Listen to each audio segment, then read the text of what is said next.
सास के साथ सोने वाली बहू। रजनी और अमर की शादी को अभी कुछ ही महीने हुए थे। अमर अपनी पत्नी रजनी से बहुत प्यार करता था। शुरू के कुछ दिन तो सब कुछ ठीक ठाक चलता रहा, लेकिन फिर छोटी छोटी बातों पर अमर और रजनी का झगड़ा होने लगा। अरे, तुमने फिर से गीला टॉवेल बेड पर डाल दिया। कितनी बार तुमसे कहा है कि सारा बेड गीला हो जाता है। अरे गुस्सा क्यों कर रही हो? गलती हो गई मुझसे, अगली बार ध्यान रखूंगा। बस हर बार पर बस यही कह के चल देते हो। सारा दिन सफाई तो मुझे करनी पड़ती है ना। देखो रजनी, इस तरह नाराज मत हो। मैंने कहा ना, मैं ध्यान रखूंगा आगे से। और फिर रात के वक्त रजनी अपना बिस्तर उठाकर बेडरूम से बाहर जाने लगती है। अरे क्या हुआ रजनी? सुबह वाली बात पर अभी तक नाराज हो क्या? नहीं, ऐसी कोई बात नहीं है। तो फिर तुम अपना बिस्तर लेकर कहाँ जा रही हो? मैं मम्मी जी के कमरे में सोने जा रही हूँ। मम्मी जी अकेली है ना। अरे कैसी बात करती हो रजनी? शादी के बाद लड़कियां अपने पति के पास अपने बेडरूम में सोती हैं। सास के पास कौन सोता है? मैंने कहा ना, मेरा मन कर रहा है इसलिए मैं मम्मी जी के पास सोने जा रही हूँ। अरे रजनी, मेरी बात तो सुनो यार। मेरा भी तो मन करता है ना तुमसे प्यार करने का, तुम्हारे साथ रहने का। ऑफिस से थका हारा आया हूँ और तुम मम्मी जी के पास सोने जा रही हो। देखो, मुझे आज अपनी सास के पास सोने का मन है और मैं जा रही हूँ। इतना कहकर रजनी अपनी सास के साथ सोने के लिए उनके कमरे में चली जाती है। रजनी बेटा, तुम यहाँ? मम्मी जी, क्या मैं आपके पास सो सकती हूँ? हाँ हाँ बेटा, क्यों नहीं, क्यों नहीं, बिल्कुल सो सकती हो। लेकिन सब ठीक तो है ना? अमर के साथ झगड़ा हुआ है क्या? नहीं नहीं मम्मी जी, मैं रोज रोज इनके साथ उस कमरे में सोकर बोर हो चुकी हूँ। थोड़ा सा चेंज हो जाएगा इसलिए आपके पास सो जाती हूँ। आपको कोई ऐतराज हो तो बता दीजिए। अरे नहीं नहीं बेटा, ऐसी कोई बात नहीं, सो जाओ।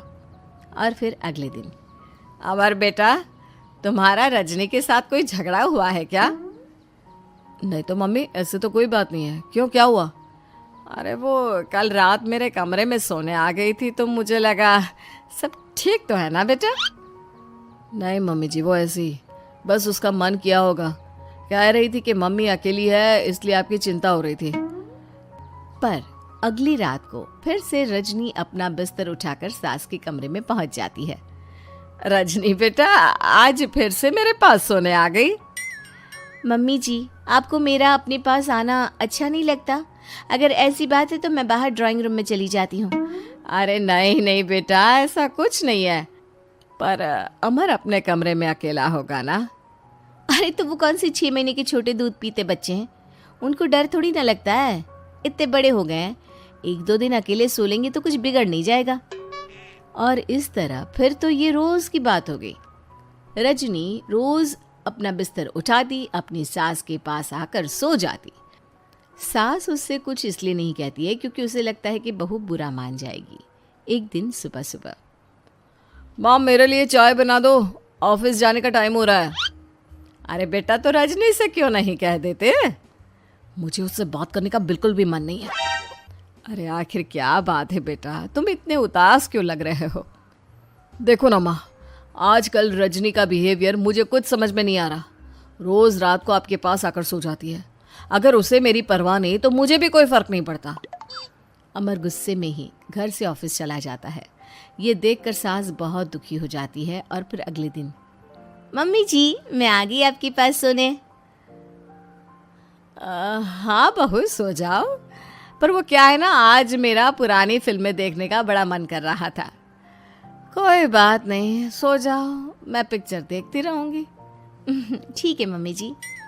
रजनी की सास तेज आवाज में अपने कमरे में टीवी चलाकर रखती है। इसकी वजह से रजनी को नींद नहीं आती, लेकिन वो पूरी रात करवट बदल बदल कर सोने की कोशिश करती रहती है। सास को लगता है कि अब रजनी उसके कमरे में सोने नहीं आएगी, लेकिन अगली रात फिर रजनी उसके कमरे में सोने के लिए पहुंच जाती है। मम्मी जी, मैं आ गई। अरे बेटा, मुझे लगा कि कल तुम ठीक से सो नहीं पाई थी। जाओ अपने कमरे में आराम से सो जाओ ना बेटा। अरे नहीं मम्मी जी, कोई प्रॉब्लम नहीं है। इतना कहकर रजनी फिर से अपनी सास के कमरे में सो जाती है। आधे घंटे बाद, बेटा जरा मेरे पैरों पर तेल तो लगा दे। ठीक है मम्मी जी। रजनी अपनी सास के पैरों पर तेल लगाकर जैसे ही सोने लगती है, आधे घंटे बाद फिर से। बहू, मेरे सर में बहुत दर्द हो रहा है, जरा मेरा सर तो दबा दे। ठीक है मम्मी जी, दबा देती हूँ। बहुत जोर से नींद आ रही है। अपनी सास का सर दबाकर रजनी फिर से सोने की कोशिश करती है, पर आधे घंटे बाद फिर से। अरे बहू, बड़ी जोर से प्यास लगी है बेटा, जरा किचन से पानी तो लेकर आ। अरे मम्मी जी, जैसे ही नींद आने लगती है कुछ मांग लेती है। रजनी चुपचाप जाकर किचन से पानी लेकर आती है। इस तरह रजनी की सास पूरी रात हर आधे आधे घंटे पर उसे किसी न किसी बहाने से जगाती रहती है। रजनी परेशान हो जाती है। सास को लगता है कि इस बार वो उसके कमरे में सोने के लिए बिल्कुल नहीं आएगी, लेकिन अगली रात फिर से रजनी वहाँ पहुँच जाती है। मम्मी जी, आज मैंने आपकी दवाई, पानी सब कुछ लाकर रख दिया है। अब आप प्लीज़ चुपचाप सो जाइएगा और मुझे भी सोने दीजिएगा। देखिए, 2 रातों से ना मैं सो ही नहीं पाई हूँ। अच्छा ठीक है बेटा, सो जा। थोड़ी देर के बाद रजनी की सास बहुत ज़ोर ज़ोर से खर्राटे लेना शुरू करती है। खर्राटे इतने तेज़ होते हैं कि रजनी के कानों में दर्द होने लगता है। हे भगवान, मम्मी जी को क्या हो गया है? क्या करूँ, कहाँ जाऊँ मैं? परेशान होकर रजनी वापस अपने कमरे में जाती है। रजनी, आज तो बहुत दिनों के बाद अपने बेडरूम में सोने आई हो। आ जाओ। वैसे भी तुम्हारे बिना मेरा मन नहीं लगता।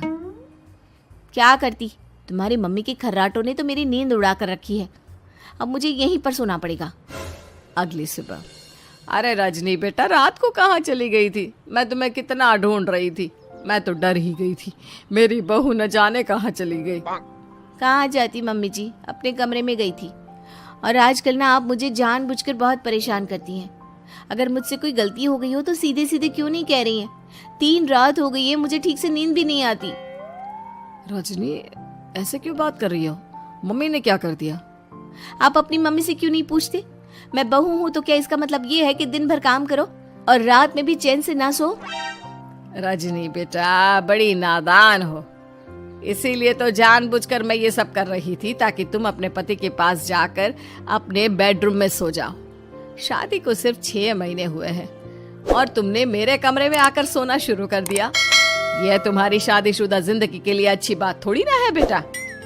मम्मी, तो क्या आपने जानबूझकर ये सब किया था रजनी को समझाने के लिए? अरे तो और क्या करती?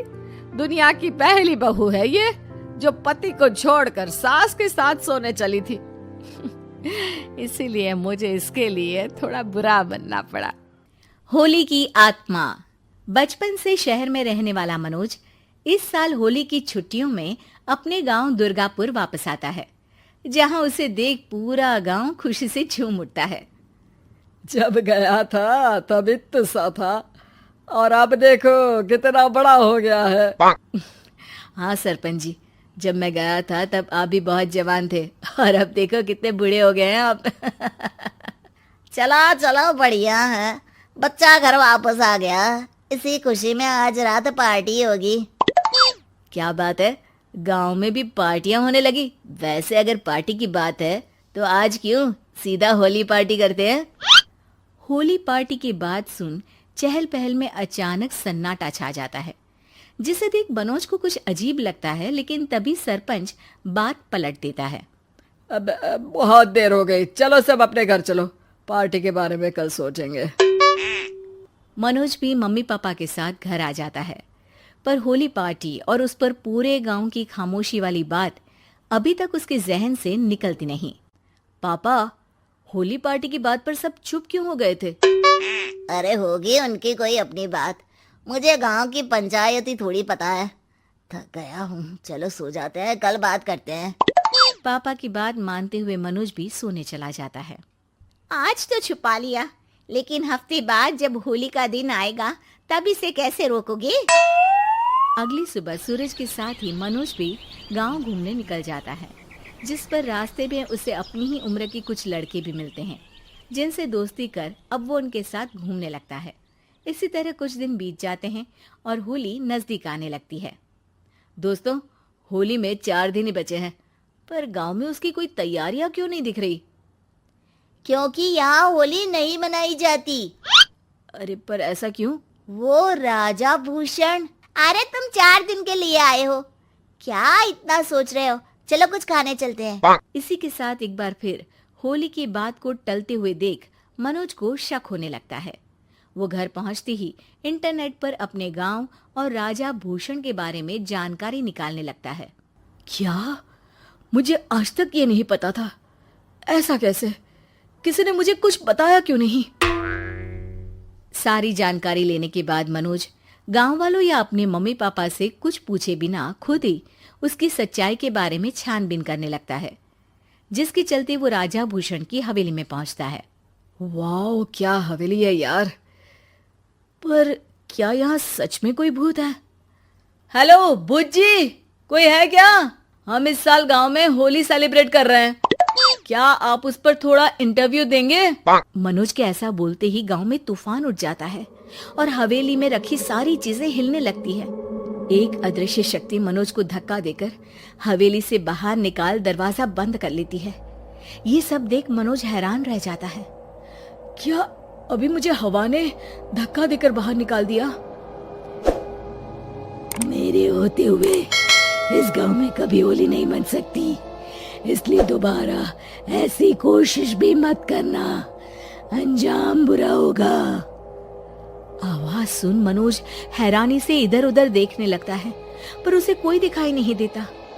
वो गांव वापस आ जाता है, जहां तूफान की वजह से सब कुछ तहस महस हो चुका होता है। आखिर ये तूफान आया कैसे? ना ऐसा कोई मौसम था और ना ही हमने होली का त्योहार मनाने की बात की थी। सरपंच की बात पर कोई रिएक्शन दिए बिना मनोज चुपचाप अपने घर चला जाता है। इस तरह देखते ही देखते होली का दिन भी आ जाता है और मनोज रंग लेकर गांव में निकल जाता है, लेकिन गांव पूरी तरह खाली होता है। अरे त्योहार का दिन है, धूमधाम की जगह मातम क्यों मनाया हुआ है? मनोज की आवाज सुन सब अपने घर की खिड़कियां खोल के घर के अंदर से ही उसे वापस जाने के लिए कहने लगते हैं, पर वो किसी की नहीं सुनता। तुझे पहले भी समझाया था, अगर होली खेलने की कोशिश भी की तो अच्छा नहीं होगा। अरे बात मान लो बेटा, तुम्हें सच नहीं पता। मुझे सब पता है। सालों पहले इस राजा ने एक अंधविश्वास फैलाया और आप लोग आज तक उसे मानते आ रहे हो। अरे बेटा, जब तुम पैदा भी नहीं हुए थे उससे भी बहुत पहले से इस गांव पर होली का श्राप है। अगर गांव में होली का त्योहार मनाया जाता है तो प्रलय आना पक्की बात होती है। राजा भूषण इस सब में नहीं मानते थे और त्योहार मनाने लगे, जिसके चलते होली वाले ही दिन पहले उनके बेटे की और फिर उनकी मृत्यु हो गई। तभी से गांव की रक्षा के लिए उनकी आत्मा उस हवेली में रह रही है। सबकी बातें सुन मनोज उलझन में पड़ जाता है। सोचना भी मत मनोज, अगर तुमने इस परंपरा को तोड़ने की कोशिश भी की तो उसका परिणाम इस गांव और गांव के लोगों के लिए अच्छा नहीं होगा। मुझे भी यकीन नहीं हो रहा कि आप लोग एक बेतुकी बात को मानकर सालों से रंगों के त्योहार को मातम की तरह मनाते आ रहे हो। मनोज किसी की कोई बात ना मानते हुए पूरे गांव में रंग बिखेर देता है, जिसके तुरंत बाद वहां तूफान के साथ बिजलियां गरजने लगती है। अचानक मौसम में ऐसा बदलाव देख जहां मनोज कंफ्यूजन में आ जाता है, वहीं गांव वाले डर से सहम जाते हैं।